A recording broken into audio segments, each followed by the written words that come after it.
From TLDR News, this is your daily briefing for Tuesday, the 16th of August 2022.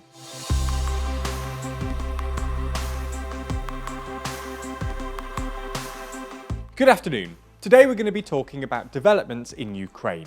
We'll also be discussing three of today's other important stories and discussing just why there's no water. But first, an update on Ukraine. In the past few hours, let alone days, there have been a number of developments when it comes to the war in Ukraine. So we wanted to quickly run through what's happened in Ukraine in the past 24 hours or so. Starting with an attack on the Wagner Group. According to reports, Ukrainian artillery managed to hit the headquarters of the Wagner Group following a spectacular alleged security breach. Last week, a pro-Russian journalist visited the base and posted a photo on Telegram. So far, so good. The problem being that the photo contained a visible street sign in the corner of the image, in effect allowing Ukrainian forces to pinpoint the base, something confirmed by the region's governor, who wrote on Telegram that Ukrainian forces hit an enemy headquarters whose whereabouts were established thanks to a Russian journalist. The group, whose existence is not acknowledged by the Kremlin, is widely seen as the de facto private army of the Russian president, and were first deployed back in 2014 during Russia's annexation of Crimea, with some suggesting that members of the group formed part of the, quote, little green men who occupied the region. Wagner has been accused of a number of war crimes, including allegedly murdering civilians near Kiev. Also in the news, 5 Europeans are facing trial on charges of being mercenaries and, quote, undergoing training to seize power by force in the separatist-controlled region of Donetsk. The 5 consist of 3 Brits and 2 EU nationals, one from Sweden, another from Croatia.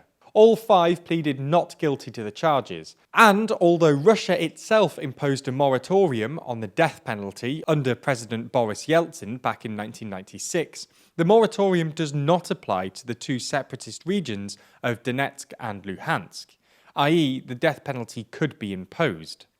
And whilst you might think that the death penalty seems a bit much, in fact, back in June, the Supreme Court of the self-proclaimed Donetsk People's Republic sentenced 2 Brits and a Moroccan to death for being mercenaries.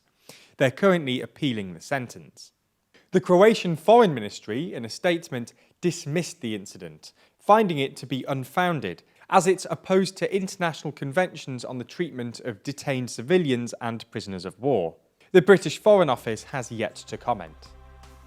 Okay, so that's the biggest story of the day, but there's a lot more going on around the world. So here's a rundown of 3 other stories.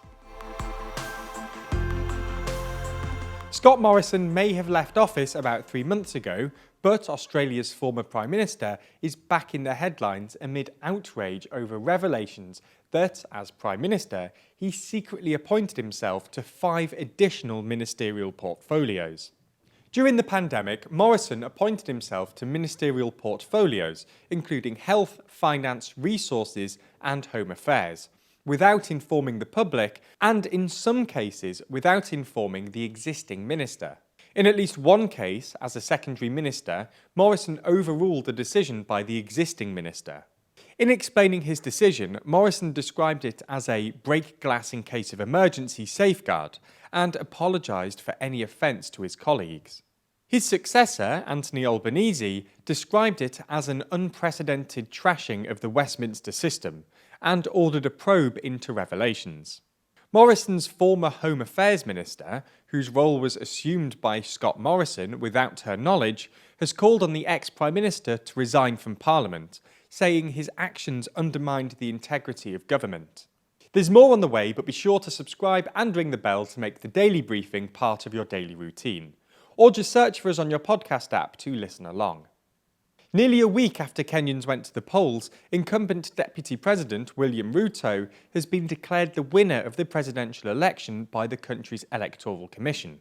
However, a dispute over the result means a protracted court battle is likely. The Commission's chair, who has the ultimate authority in declaring the result, announced that Ruto had defeated veteran opposition politician Raila Odinga with about 50.5% of the vote. But 4 out of 7 commissioners disowned the result, saying the counting had been opaque. Nevertheless, Ruto made his acceptance speech and called for unity while his supporters took to the streets to celebrate.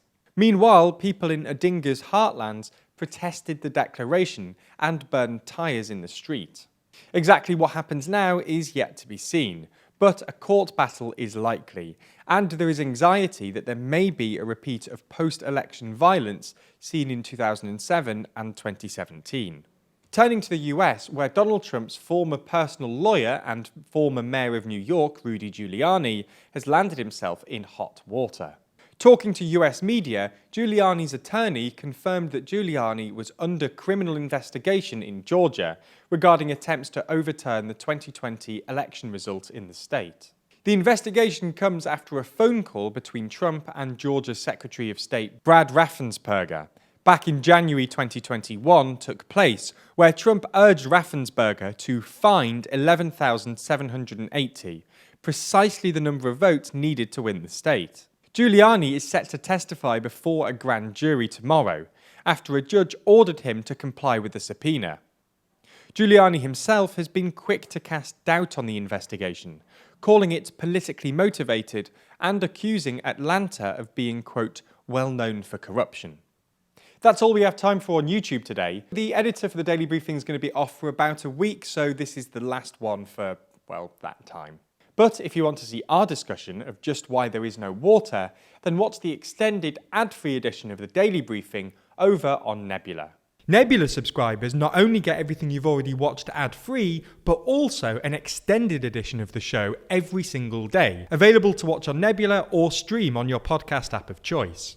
So if you want to support the channel and get a more extensive daily briefing every day, you'll want to sign up. And there's good news. Our friends at CuriosityStream, the streaming service which offers some of the best documentaries, is offering a deal whereby you can get both platforms, CuriosityStream and Nebula, for less than $15 a year. That's all the best documentaries you could want on CuriosityStream, and then more TLDR on Nebula, including the extended briefing, other full exclusive TLDR videos, and it's always ad-free.